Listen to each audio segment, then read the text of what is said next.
Prinsip belajar konsep. Konsep merupakan suatu istilah pertama yang perlu dipahami sebelum mengarah ke pembahasan prinsip-prinsip belajar konsep. Ada beberapa hal yang perlu dipelajari. 1. Jenis-jenis konsep. 2. Pemilihan contoh dan non-contoh. 3. Prasyarat belajar konsep. Jenis-jenis konsep. 1. Konsep konjungsi. 2. Konsep benda nyata lebih mudah dijelaskan dari beberapa konsep abstrak.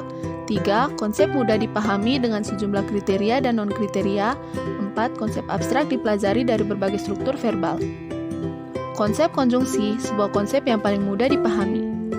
Konsep benda nyata lebih mudah dijelaskan dari beberapa konsep abstrak, karena konsep benda nyata yang dapat divisualisasikan dengan jelas sehingga orang akan mudah memahaminya.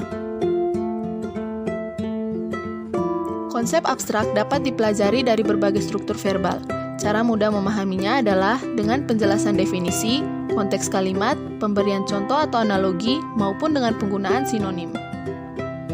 Konsep mudah dipahami dengan sejumlah kriteria dan non-kriteria. Analisis konsep dapat dilakukan dengan cara pemeriksaan terhadap kriteria konsep dan non-kriteria konsep.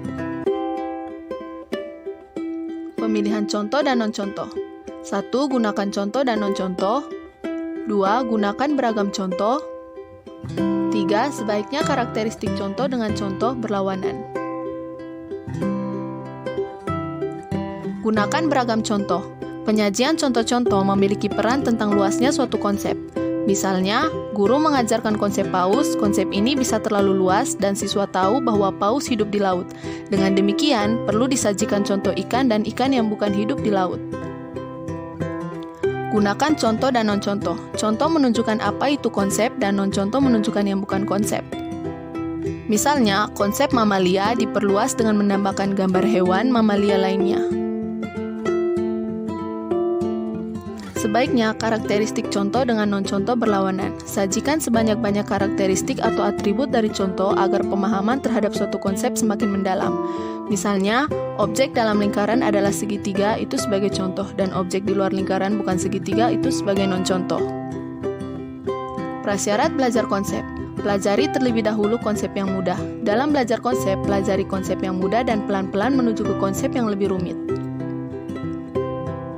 Fasilitasi pembelajar dengan pembelajaran yang tepat. Sebelum belajar tentang konsep penting digali pengetahuan awal yang dimiliki pembelajaran.